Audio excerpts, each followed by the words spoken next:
Oke teman-teman, kita jumpa lagi dengan mata pelajaran biologi. Nah, hari ini Mbak Rani mau bahas tentang bab ekosistem. Nah, bab ini yang akan dipelajari setelah kalian mempelajari animalia. Nah, kita lanjut aja ya, apa yang ada di ekosistem.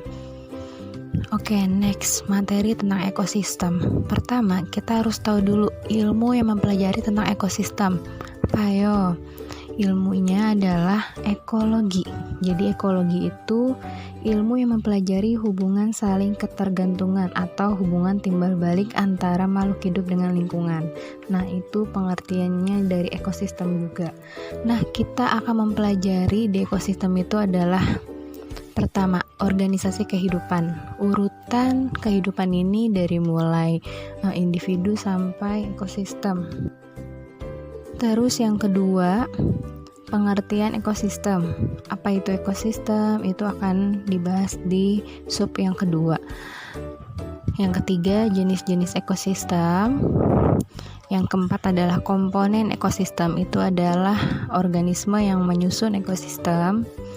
Kelima adalah interaksi antar makhluk hidup. Jadi setiap organisasi kehidupan atau organisme di ekosistem itu semua berinteraksi. Terakhir adalah aliran energi. Oke, kita lanjut ya. Nah, ini adalah hierarki organisasi kehidupan. Pertama, kalian tahu kan sebelumnya susunan individu itu adalah sel, jaringan, organ, sistem organ, dan individu atau organisme. Nah, di sini individu yang berkumpul dan sejenis dalam waktu yang sama itu disebut populasi. Jadi populasi itu satu spesies ya. Nah, kemudian beberapa populasi berkumpul di tempat dan waktu yang sama. Jadi ada dua spesies atau lebih populasi yang ngumpul, itu disebut komunitas. Jadi komunitas terdiri dari beberapa populasi. Kemudian komunitas ini berkumpul di dalam satu lingkungan yang sama. Nah, itu adalah ekosistem. Jadi ekosistem itu gabungan antara komunitas plus lingkungan. Terus ini adalah bioma. Bioma itu adalah ekosistem darat. Jadi kumpulan ekosistem darat yang menyatu itu adalah bioma, atau bisa disebut kayak suatu pulau yang terdiri dari beberapa ekosistem. Terus bioma ini dan akan bergabung menjadi biosfer. Ya, biosfer itu adalah bumi. Jadi hierarki organisasi kehidupannya di lingkup ekosistem itu mulai dari individu sampai biosfer. Biosfer itu adalah bumi kita. Oke, lanjut penjelasan selanjutnya.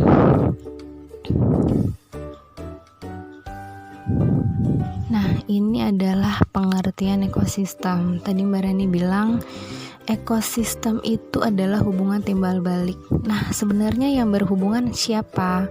Jadi, yang berhubungan itu adalah makhluk hidup dengan lingkungan abiotiknya. Lingkungan abiotik itu adalah yang tidak hidup, seperti cahaya, suhu, angin, tanah, itu adalah abiotik. Sedangkan makhluk hidup adalah biotik. Itu mereka saling berhubungan, bersifat erat, tidak dapat dipisahkan, serta saling mempengaruhi. Jadi berhubungan saling erat gitu. Itu adalah pengertian ekosistem. Paham ya sampai pengertiannya? Oke, lanjut ya. Ini tentang jenis ekosistem. Jadi ekosistem itu kalau berdasarkan dibuatnya itu ada dua jenis, ada ekosistem alami dan ekosistem buatan. Kalau yang alami itu berarti udah ada dari alamnya. Kalau yang buatan itu berarti dibuat oleh manusia. Nah, contoh yang alami itu kayak laut, sungai, hutan, itu alami. Kalau misalnya buatan itu kayak akuarium, bahkan kayak Ragunan atau taman safari, itu ekosistem buatan. Nah, ini Mbak Rani mau ngejelasin jenis ekosistem berdasarkan tempatnya. Jadi ada dua ya, ekosistem akuatik sama terestrial. Nah, akuatik, kalian tahu akuatik itu adalah berarti air. Ada 3 jenis ekosistem akuatik: air tawar, air laut, dan estuari. Nah, kalau yang air tawar ada dibagi menjadi 3 zona, yaitu zona litorial, zona limnetik, dan profundal. Tiga zona ini berdasarkan tingkat cahaya matahari. Cahaya matahari di littorial tuh banyak, zona limnetik juga masih dapat, dan zona profundal itu tidak dapat gitu. Jadi yang hidup di air tawar itu sesuai dengan kondisi tubuhnya emang diciptakan di air tawar. Nah, air laut dibagi menjadi zona, ada 4 zona. Zona littorial, zona neritik, zona batial, dan abisal. Jadi kalau zona littorial 6 meter bisa dibilang pesisirnya bagian paling atas permukaan laut. Zona neritik 200 meter. Di sini masih banyak banget ikan. Zona batial itu 1800 meter. Nah, beberapa ikan besar atau organisme dasar laut hidup di sini. Dan abyssal di atas 1800 meter itu bisa dibilang relung atau palung, atau bahkan tidak ada organisme atau organisme yang primitif yang hidup di situ gitu. Nah, itu tentang air laut. Kemudian yang ketiga adalah estuari. Estuari itu pertemuan air sungai dengan air laut. Jadi contohnya adalah yang hidup di mangrove. Kalian pernah ke mangrove, tanaman mangrove yang akarnya adalah tinggi-tinggi. Nah, itu sebenarnya air di situ adalah air payau, bisa disebut juga air sungai gabungan dengan air laut. Karena sebenarnya semua sungai itu akan berakhir di air laut gitu. Nah, di sini organismenya organisme kebanyakan krustasea ya. Jadi kayak contohnya udang, kayak kepiting, kayak gitu. Nah, organisme yang di tempat 3 ini kalau ditukar mereka juga nggak akan mampu. Jadi contohnya ikan air laut tukar tawar, ikan air tawar ditukar ke laut. Nah, itu bahkan mati. Kenapa? Karena tubuhnya itu tidak memadai dengan lingkungan yang seperti itu. Jadi udah sesuai dengan habitatnya masing-masing. Oke, lanjut ya. Ekosistem terestrial. Nah, jenis ekosistem ini disebut juga bioma. Jadi bioma itu adalah ekosistem darat atau terestrial. Nah, pertama bioma gurun. Gurun itu terletak di daerah yang tropis. Dia berbatasan dengan padang rumput. Ciri-ciri ekosistem gurun itu gersang ya, curah hujannya rendah banget, dan perbedaan suhu malam dan siang itu drastis. Siang bisa sampai 50 derajat, kalau malam dingin banget. Nah, lalu bioma savana atau padang rumput. Nah, ini membentang di daerah tropis sampai ke subtropis, hampir mau ke subtropis. Ciri-cirinya itu curah hujannya tidak menentu, tidak teratur, porositas atau penyerapan airnya tinggi, drainase atau aliran airnya cepat, kayak gitu. Nah, kebanyakan juga hewan-hewan herbivora gitu. Nah, ini ada beberapa di negara Afrika Selatan juga ada bioma savana padang rumput yang luas. Nah, kemudian hutan hujan tropis. Ya, kalian tahu dong, ini adalah salah satu ada di Indonesia gitu. Hutan hujan tropis Indonesia, Brazil itu ada hutan hujan tropis. Nah, ini adalah di negara tropis, curah hujannya tuh tinggi banget. Nah, terus pohon-pohonnya tuh lebat, tinggi, cahaya mataharinya itu juga bagus, makanya banyak spesies yang hidup di tropis kayak gitu. Terus lanjut hutan gugur. Hutan gugur ini beriklim yang memiliki iklim 4 musim, yaitu karakteristiknya hujannya merata sepanjang tahun, spesies pohonnya kecil-kecil dan tidak terlalu ketat, tidak seketat hutan hujan tropis gitu. Jadi ada musim gugur gitu. Nah, tundra ini ada di ujung bumi ya, atau di kutub utara dan kutub selatan karena semua tertutup oleh es. Terus terakhir adalah taiga. Taiga ini terkandung di belahan bumi utara di pegunungan tropis. Taiga ini pada musim dingin itu suhunya rendah banget, bahkan ada sedikit esnya juga, saljunya juga. Nah, taiga ini terdiri dari kebanyakan jenis pohon konifer atau pohon pinus dan sejenisnya. Oke, itu ya tentang jenis-jenis ekosistem. Oke teman-teman, kita lanjut. Yang selanjutnya adalah komponen ekosistem. Nah, jadi baik ekosistem terestrial maupun akuatik semua itu tersusun dari komponen-komponen atau struktur dasarnya. Nah, itu menjadi dua macam. Itu ada yang abiotik dan biotik. Kalau abiotik itu lingkungan fisik dan kimiawi yang tidak hidup. Jadi abiotik itu contohnya adalah air, udara, nutrien, energi matahari, tambahnya kayak suhu, garam mineral, terus bahkan derajat keasaman, pH, dan kelembaban. Itu semua abiotik dan mendukung biotik. Terus komponen yang biotik itu adalah komunitas organisme yang hidup. Jadi tumbuhan, hewan, termasuk manusia dan mikroorganisme kayak bakteri itu biotik juga. Nah, mereka ini saling bergantung. Jadi biotik bergantung pada lingkungan, lingkungan juga bergantung pada biotik. Oke, lanjut ya. Dalam suatu komunitas itu ada tingkat trofik. Nah, lanjut. Tingkat trofik itu ada 3, teman-teman. Pertama, itu adalah produsen. Produsen itu organisme autotrof yang menghasilkan sendiri nutrien. Jadi contohnya semua tumbuhan itu adalah produsen. Kenapa dia disebut produsen? Karena dia bisa membuat makanan sendiri atau autotrof melalui proses fotosintesis gitu. Terus selanjutnya adalah konsumen.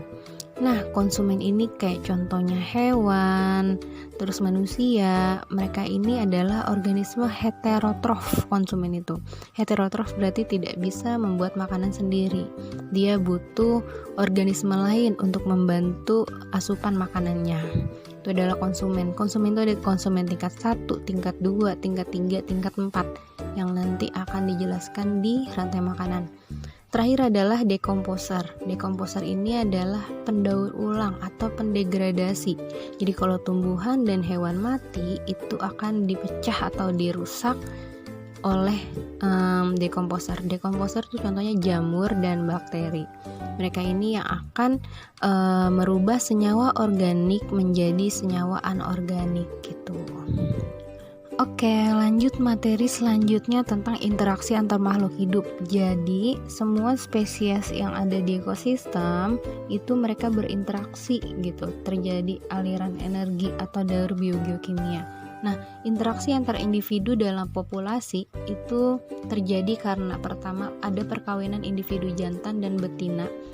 Nah, itu mereka akan ada interaksi gitu.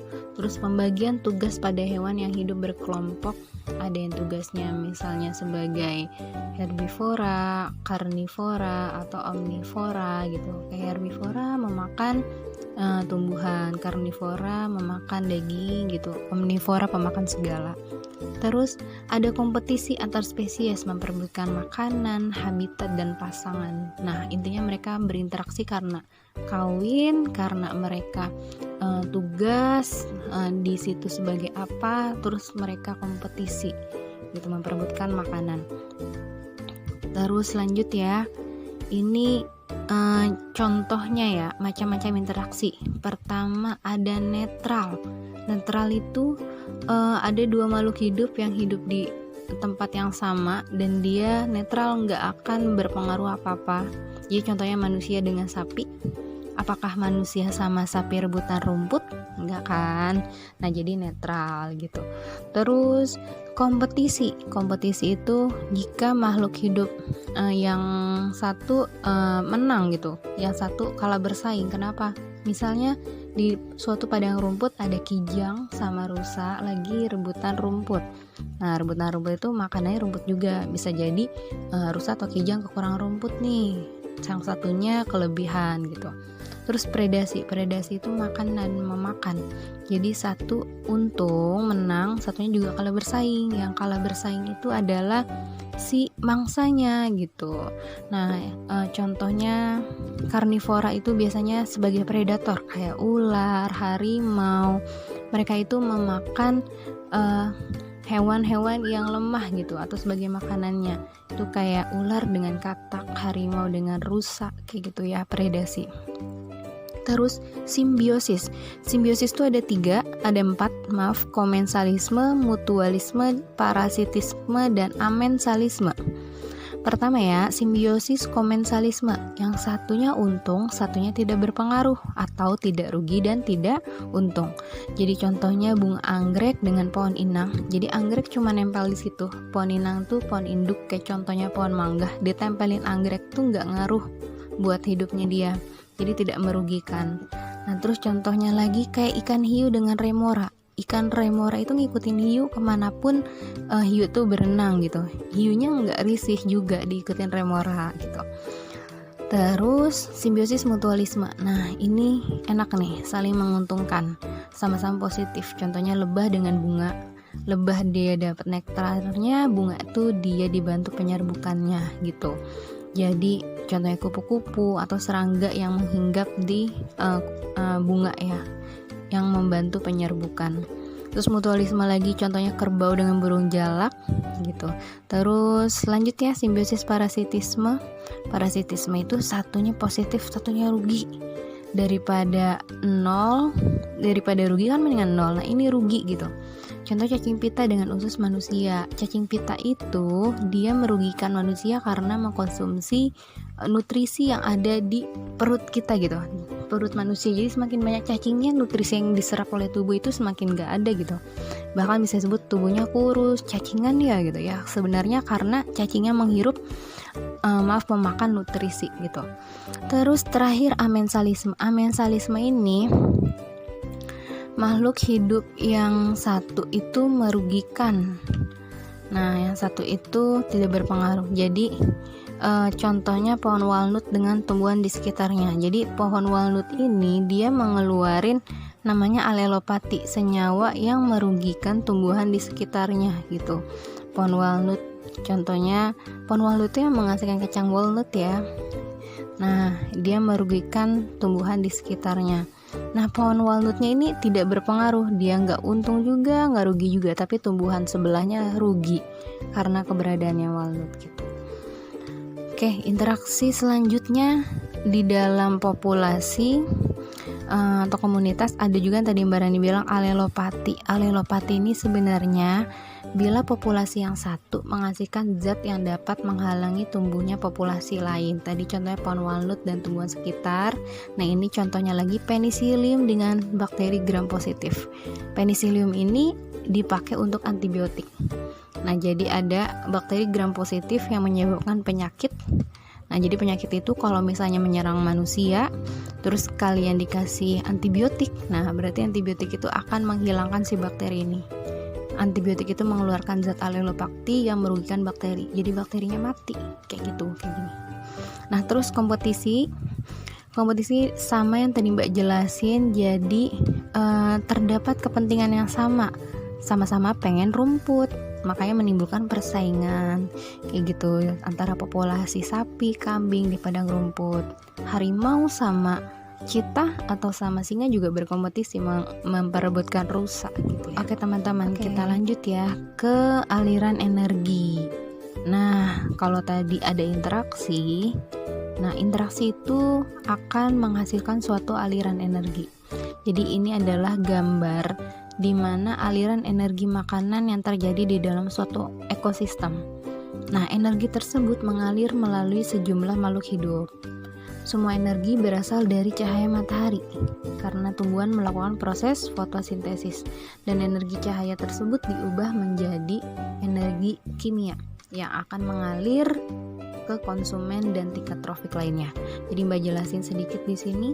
Ini ada energi cahaya matahari diserap oleh tumbuhan. Nah, sebagai produsen, nah tumbuhan akan mengasih energi ke konsumen, mulai dari pemakan tumbuhan dan pemakan daging, herbivora dan karnivora. Juga tumbuhan ngasih ke dekomposer. Nah, yang dikeluarin ini adalah hasil panas gitu. Jadi kita menghasilkan panas juga gitu. Jadi kalian kalau habis makan nih, makan energi, itu pasti kalian keringetan kan, karena kalian mengeluarkan panas juga. Nah, ini dari konsumen, kalau misalnya mereka mati, energinya akan ngalir ke dekomposer bakteria dan fungi. Nah, kalau misalnya si dekomposer ini ngalirin energi kemana? Nah, ini akan menjadi energi kimia yang nanti diserap oleh tumbuhan.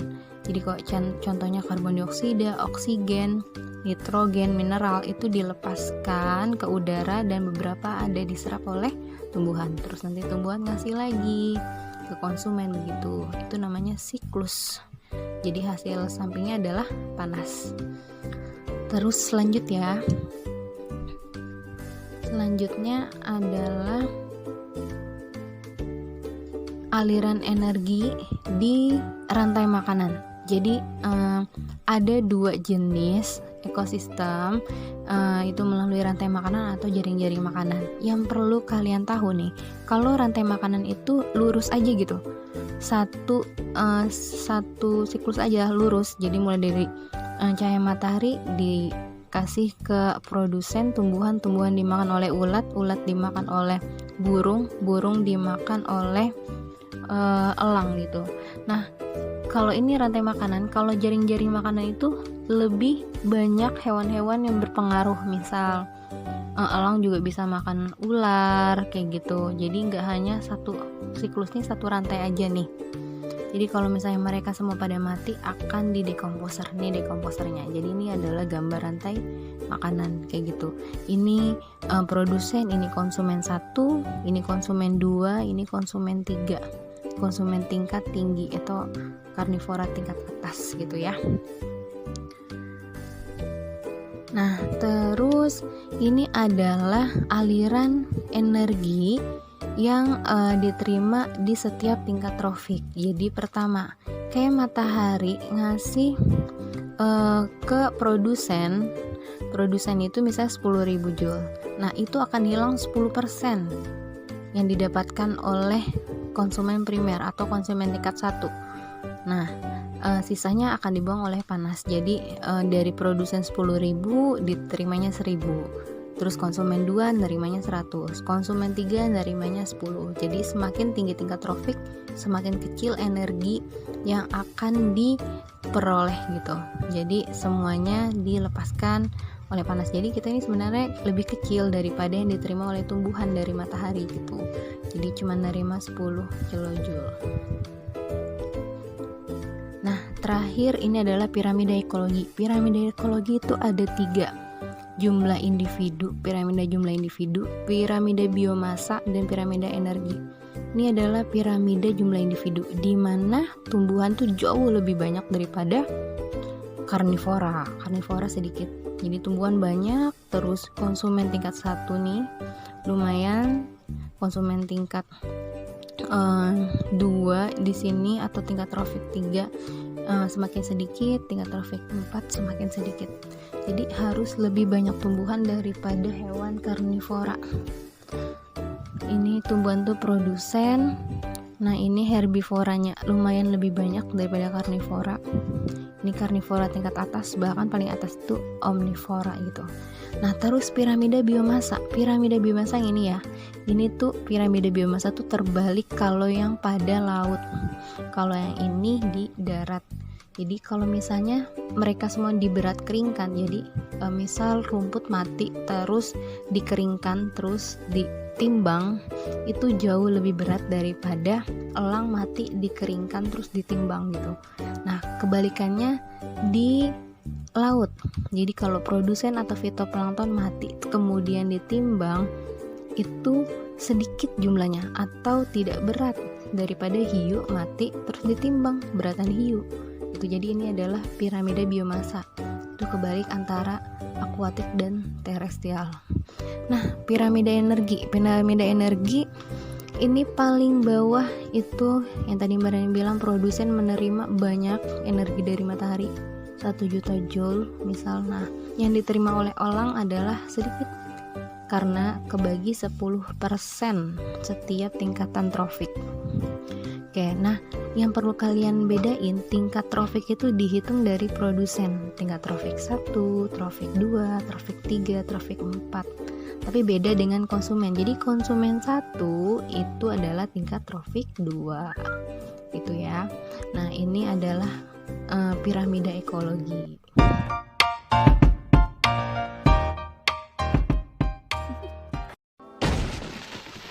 Hi there. Is this the final straw? Do you want to move so far away that you